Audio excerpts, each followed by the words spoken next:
It was out there.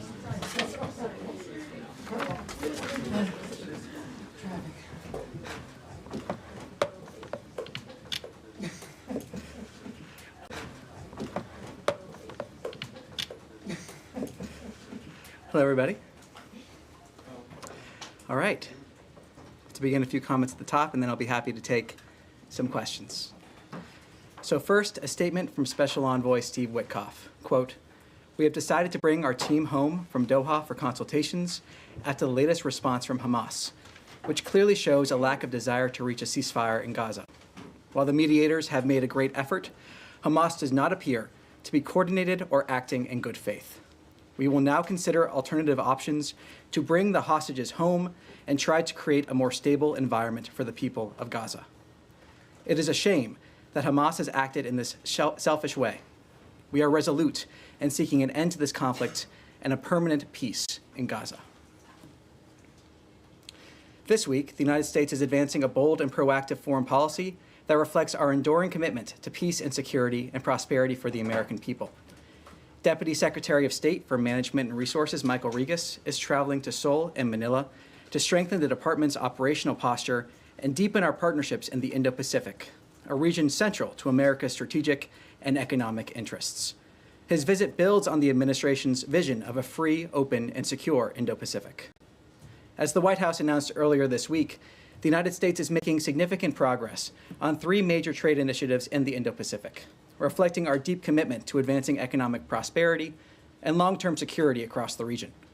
President Trump announced a landmark economic agreement with Japan, one of our closest allies and most important trading partner, and one of our most important trading partners. This historic deal underscores the enduring strength of the U.S.-Japan relationship and advances the mutual interests of both nations. The United States and Indonesia also reached a framework for negotiating an agreement on reciprocal trade.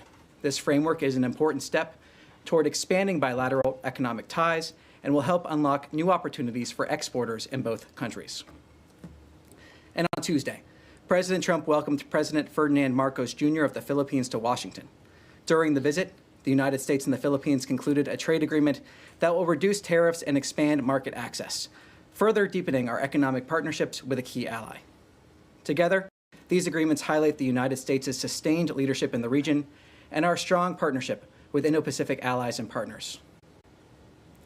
We are also gravely concerned by the escalating violence along the Thailand-Cambodia border and deeply saddened by reports of harm to civilians.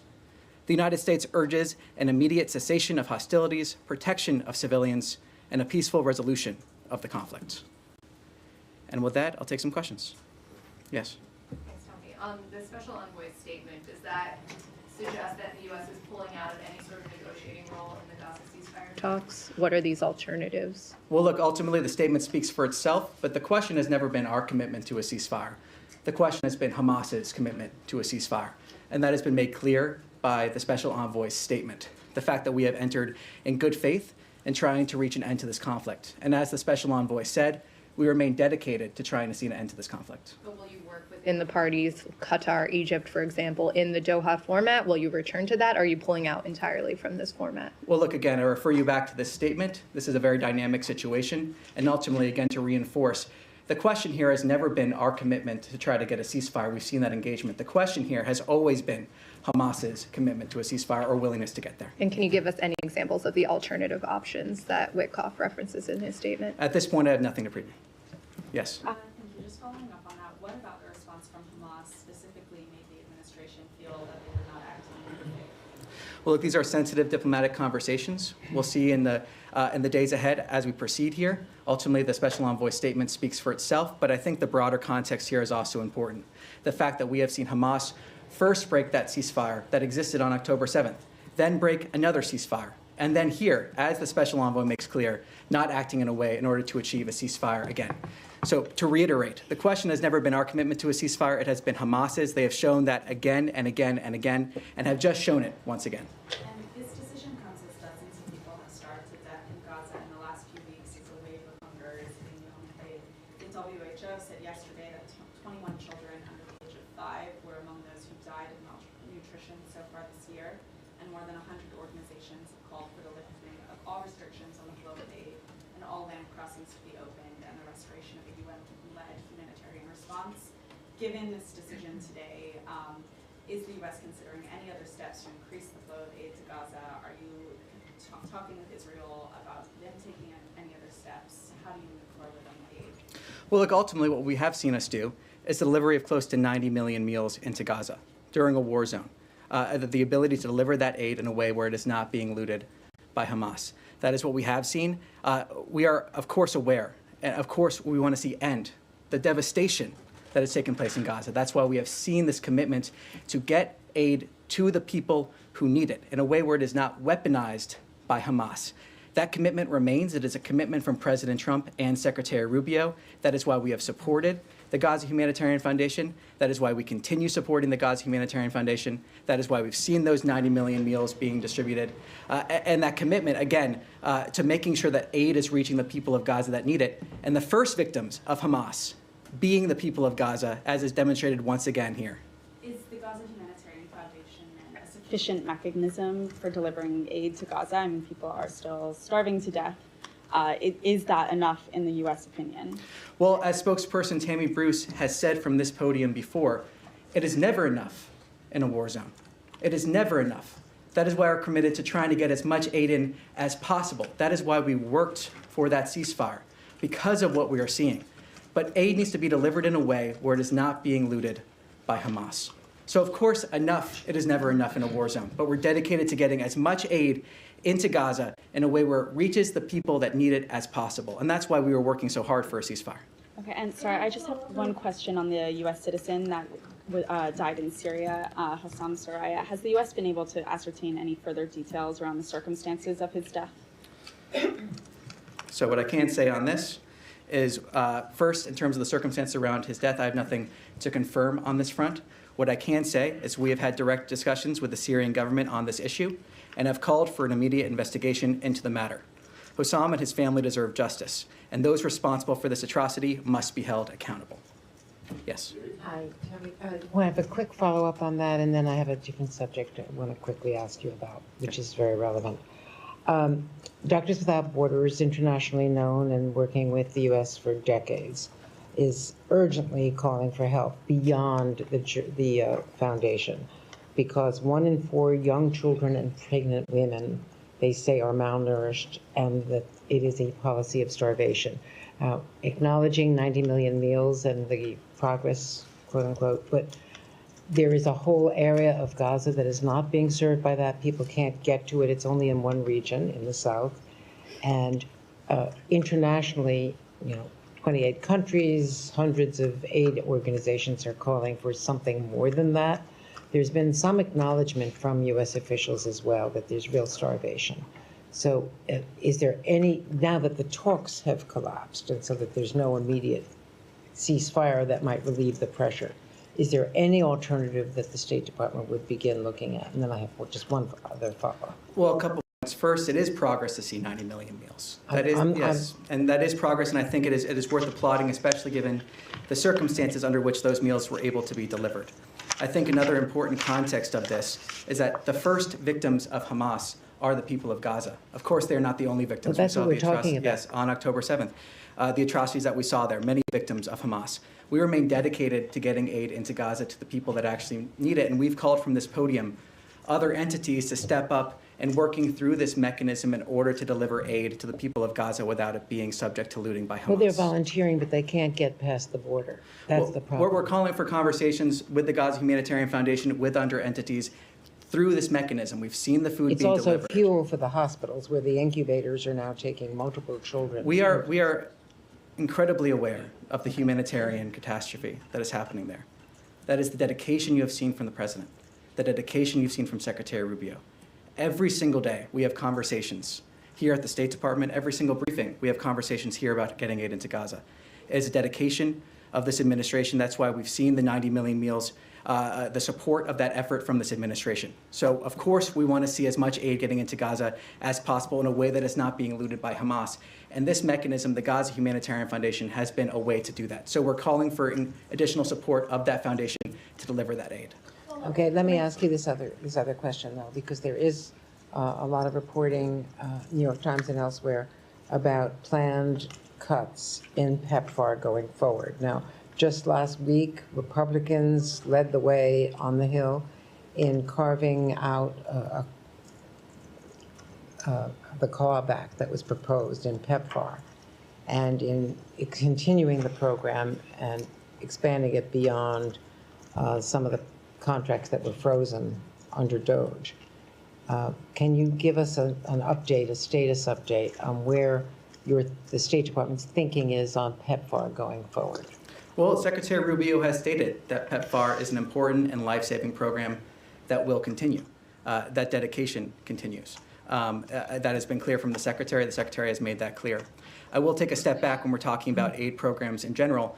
Part of the new vision of this administration when it comes to aid is looking at recipients of aid, or at least the communities, as allies and partners, not those that are dependent on this aid. And in the long term, working towards a scenario where we have the same needs being provided by local partners or other entities is part of that long-term effort when we're talking about aid in general. So PEPFAR, though, now is an important and life-saving program that will continue. Secretary Rubio has made that clear. And just to quickly follow up, some countries have moved towards taking ownership.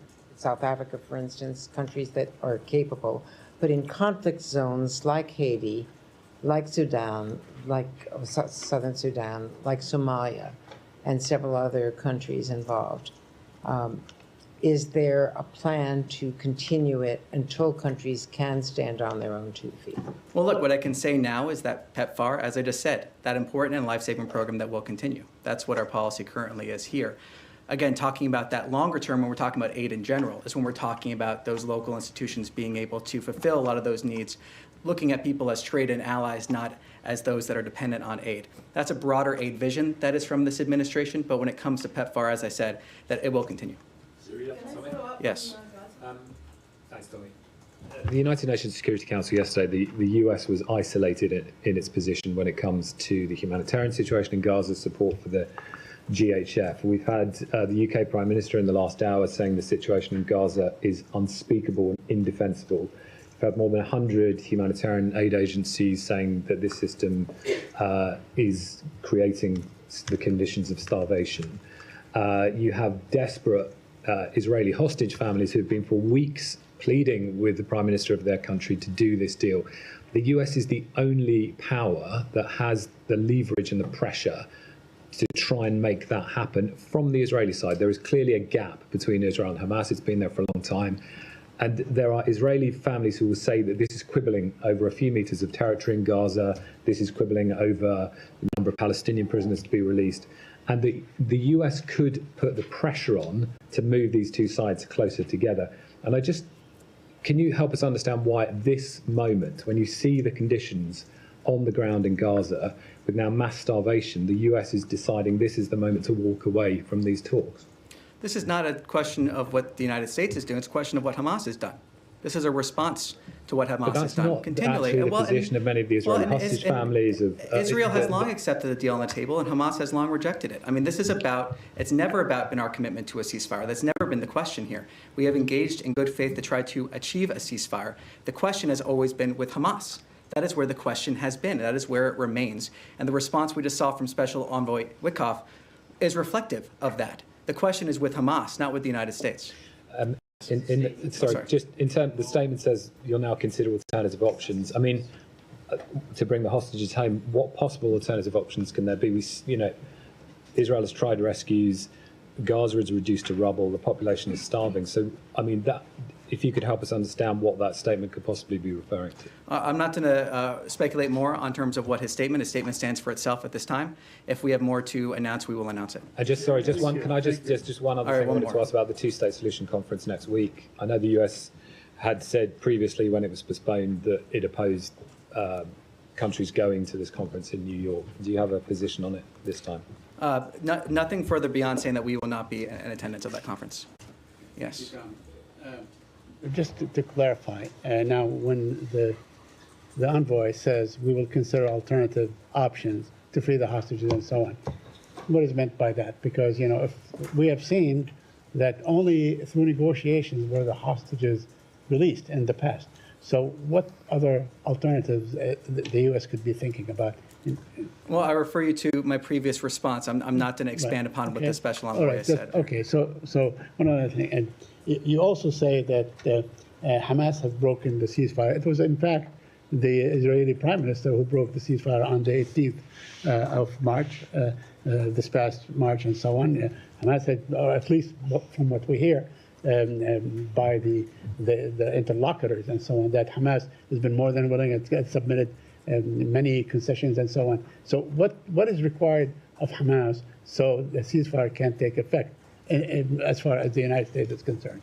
Well, look, there has been conversations on this. I will not go into details of what those private diplomatic conversations have been, but what I can say is it is clear now from our perspective that Hamas does not appear to be coordinated nor acting in good faith. We have approached these conversations with good faith, as has been evident by our comments from this podium and other places, and it is clear now that Hamas has not been acting that way. And lastly, yes. just lastly, according to news reports and so on, the sticking point was actually the actual entry of aid to Gaza. They apparently did not agree on that. Is that really what broke finally, what forced the United States team to pull out, or because they want to maintain this GHF method of allowing aid into Gaza? Look, what I can say is what spokesperson Bruce spoke to just on Tuesday, that discussions of the humanitarian situation in Gaza were part of this, and our effort was to try to get those humanitarian corridors in there. That has been a clear effort by this administration, as spokesperson Bruce described. And again, to reiterate, we are seeing aid being delivered despite the actions of Hamas here, and those 90 million meals are to be applauded in terms of that effort. Of course, it will never be enough until we see an end to this conflict, but the entity that is standing in the way of ending this conflict is Hamas. They can release the hostages, lay down their arms, as we have said repeatedly. It is Hamas that is preventing an end to this conflict. Yes. Tommy, few Middle East questions for you. Number one, with the Special Envoy Witkoff's statement, said there's a lack of coordination. Hamas is not coordinated. Can you expand on that? Is it trouble reaching the appropriate leaders? Is it an unclear chain of command? I mean, where is the lack of coordination coming in? I'm not going to expand on his statement at this time. So, yes. next Second question, can you give us an update on Tom Barrack's dealings today, reportedly meeting with Syrian and Israeli officials? Any status update? I have nothing specific to preview for you, but what I can say is he's, of course, been in communication, as has the Secretary, with all sides for many days now, and those efforts continue. Last question for you. Hopefully I'll drag an answer out of you on this one. I asked in Tuesday's briefing about why Secretary Rubio is not pushing harder for the extradition of Akram al-Tamimi from Jordan. I was given a written answer by the State Department on that yesterday after you guys took it back. Basically said we continue to impress upon the government of Jordan to bring her to justice. President Trump said on day one, his executive order, American citizens come first in American foreign policy, American citizens. Secretary Rubio put out his 3 questions. Every dollar spent, every program has to answer in the affirmative one of 3 questions. Does it make America safer? Does it make America stronger? Does it make America more prosperous? I'm sure you have these memorized by heart.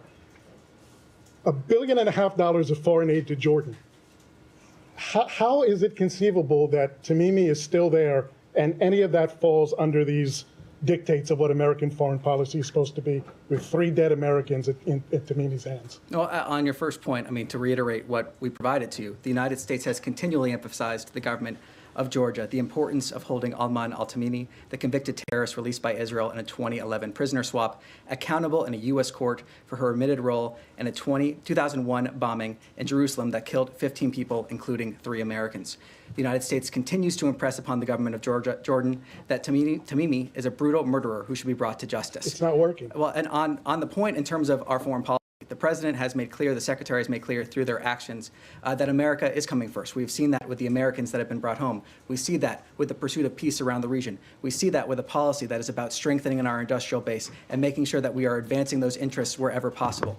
We are continually emphasizing to the government of Jordan the importance of this issue, though in terms of the 3 that you mentioned, safer, stronger, more prosperous, those are not slogans here. They are actions. Those are North Stars that we fulfill every single day to the best of our ability, making sure we're advancing the interests of the American people in absolutely every single way that we can. Yes. Hi, thank you. I just want to follow up on Gaza. Sorry, do you want to go? Would that be okay? Yeah, Thank sure. you so much. Yeah, Hi, sorry, I'm I Abigail. signaled she was next there, so I wanted to follow up, but I'll go. Thank you so much. Abigail Hauslander, Financial Times. So I know, to go back to Gaza, I know you all have said repeatedly that the situation and starvation that we're seeing is because Hamas is blocking progress. Or you've said because the UN organizations aren't willing to work within the framework of GHF and then that Israel has set for aid distribution. We all acknowledge, obviously, that Israel controls Gaza's borders completely, and it is limiting food to the population because Hamas has not agreed to its terms. I know this question has been asked in many different ways. I'm going to try this way. To be clear, is the U.S. government okay with Israel allowing children and adult civilians to starve so long as Hamas and the UN refuse to play by Israel's rules for aid distribution? I reject the premise of that question in terms of how that was set up. This okay? humanitarian catastrophe lies at the feet of Hamas, who could end this conflict today by releasing the hostages and laying down their arms. Hamas. That suggests that short of Hamas Excuse doing me. that, Kids are dying, doctors don't have Medicine, they don't have fuel. This is something that we have dedicated. The president and the secretary have been dedicated to getting as much aid as we can no, thanks. into Gaza in a way where it is not being looted by Hamas. It is something that we. Short of a excuse change me, by if I'm- Hamas, the I'm U.S. going to answer government this question. will stand by. I'm going to answer this question. We have been dedicated to getting those 90 million meals into Gaza in a way where it has not been looted by Hamas. We have been dedicated to getting aid into Gaza. It is something that the Secretary and the President have talked about, worked for. These discussions of getting more aid into Gaza have been part of that ceasefire we are hoping for. But again, the blame of this lies at the feet of Hamas, and that is the fact of the matter.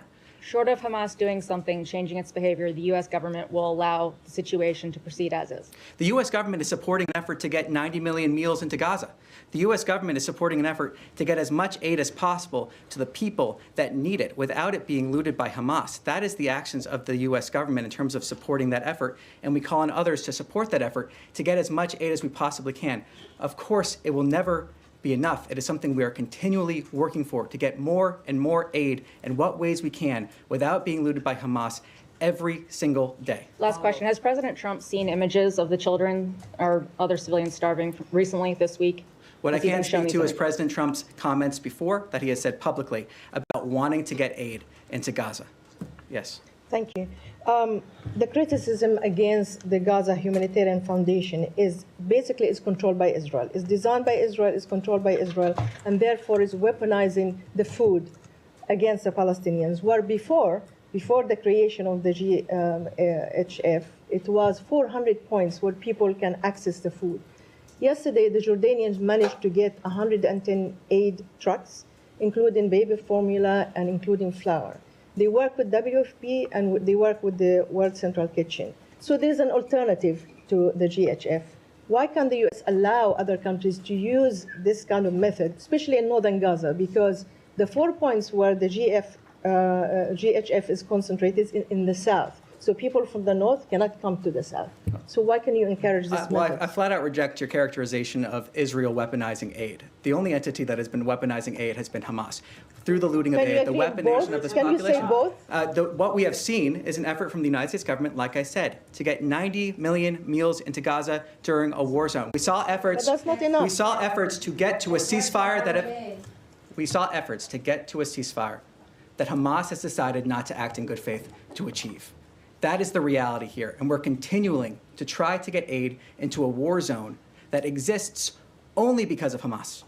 The war zone exists only because of Hamas, who could end the conflict tomorrow, who is weaponizing aid against the Gaza population. The first victims, as we've said, are the Gaza population. Okay, I have one more One more. question. I want to ask a question on behalf of journalists in Gaza. You and other spokespeople behind this podium, they always talk about the freedom of expression, the value of our work. Our correspondents, including my own of Al Arabiya and my colleagues of AFP and every other journalist in Gaza, are unable to do their job because they are starving. They don't have food. How can you allow this to happen? And you tell us and tell everybody else that the work of journalists is vital, especially in a war zone. And yet you're now saying that it's Hamas who's controlling the food, and therefore we can't do anything about these people. What I'm saying is Hamas is- How can you help them? How can you What help I'm saying journalists first on in that war front, zone? in terms of the food, is that Hamas, through looting the food, has led to weaponization. They are weaponizing aid when they are able to. We have a system in place attempting to get as much aid into Gaza as possible in a way where it is not being looted by Hamas. That is the reality that we're seeing. That is the reality that we're pushing for, trying to get as much aid in there as we possibly can. Yes. Does the State Department have an official assessment of what the humanitarian or the food situation is? Is it famine? Is it mass starvation that we're seeing? Is there do you have an assessment? Well, I can say that we are acutely aware of the humanitarian situation on the ground. In terms of a specific assessment, I have nothing to preview on that front, but we are acutely aware. Is it of the something you're looking humanitarian- into? Well, we are very much aware of the humanitarian disaster that is there. We're very much aware of it. That again goes back to the commitment of why we're trying to get aid into Gaza. And quickly, because I have something on Syria, but just, you keep referencing the 90 million meals. That's since May 27th for 2.1 million people. I think assessments suggest if that number needs to be closer to 350 million meals in order to get these people the food they need. So that's a big delta, obviously. What can be done short of assigning complete blame to Hamas? What can be done to improve GHF's ability to get food? Well, from the beginning, when this started, we did see a ramp up in terms of the food that they've been able to deliver. We also saw efforts from this administration, support for this Gaza Humanitarian Foundation. And the hope is that we'll have other entities supporting this mechanism as well so that we can deliver as much food as possible. It will never be enough. We're working every day to get as close as possible, but it will never be enough because of the situation on the ground. That is not an excuse, but that is the reality we are dealing with. And we are working every single day to get as much food to support those efforts as we possibly can because of our recognition of the disaster on the ground, because of the humanitarian catastrophe. Every single day working towards that. And just on Syria really quickly, do you think after the recent violence that the administration should perhaps rethink its willingness to lift all sanctions? Well, the President Trump announced sanctions relief for Syria on May 13th to give all Syrians a chance at a peaceful and prosperous country. Syria is at a critical juncture, and we are looking to the Syrian government to lead on next steps. Yes. Thank you. Just sticking on Gaza Humanitarian Foundation quickly. Are you able to say whether you know whether the Gaza Humanitarian Foundation distributes food that is high nutrient, high protein, the food that is needed for children in particular that have now reached starvation point? Can you confirm whether the US government knows whether that type of food is being distributed by this organization that you have said a few weeks ago the US government is now going to support? Well, I know that we have details in terms of what food they're providing. Let me take that back to get you the exact details on Thank that. you. I just want to check because you're reiterating 90 million meals. Is the US government aware of any mechanism that is being used by the Gaza Humanitarian Foundation to make sure any of those meals are getting to those that are now at the starvation point, to make sure that it is actually finding its way to the hospitals, to the most critical children that need it? Do you have any oversight on that? Does the organization have any control over that? Because it sounds like they only have control over their distribution sites, and once the food leaves, that's it. There's no way of telling where that goes. Well, in terms of the details, in terms of after at least distribution sites, I'll take that back and see if we can get more details on that. Thank you. Yes. Yep. Just to switch topics to Ukraine, do you have any reaction to the talks in Istanbul? And it doesn't seem like there was any much progress. And separately, do you have the Russians reached out to you or offered any response to President Trump's 50-day ultimatum? Well, nothing to preview in terms of that second question. On your first, we are aware that a third round of direct talks took place between the two parties. We support continued calls for a full unconditional ceasefire, Ukraine's continued calls for a full unconditional ceasefire, including the complete halt of all strikes on civilian and critical infrastructure. And we welcome the news that Russia and Ukraine agreed on a further exchange of prisoners, particularly the severely ill and wounded. So do you see it as progress, as these talks? Well, what I can say is we continue to encourage direct talks between Russia and Ukraine in pursuit of a comprehensive ceasefire and eventually a negotiated peace settlement. Yes. I mean, just to follow up on that, the fact that there was no ceasefire on the table and it also was overshadowed by Russian attacks Was it a missed opportunity, in your opinion? Well, look, the president has been clear many times about how he views certain actions by Russia, especially over recent weeks. He has been very clear on that, very transparent on that. He's also been clear that we want to see the parties continue those direct talks to reach that ceasefire, that comprehensive ceasefire, and eventually that negotiated peace settlement. Beyond that, I have nothing further to add. Thanks, Tommy. I also want to get your reaction to the latest reports about China supplying Russia with drone engines under different names. What kind of reaction does it invite from you guys? Well, let me take your question back and see if we can get more details there. But in the meantime, refer you to some similar comments from this podium. If I may squeeze in one more topic, I asked you a couple of days ago about Azerbaijan and Armenia. The president said that he achieved some magic. Can you please unpack for us? Well, at this point, I have nothing to preview. We'll see if we're able, when we have something to announce, we'll announce it. Thank you. That's all for today. Thank you very much.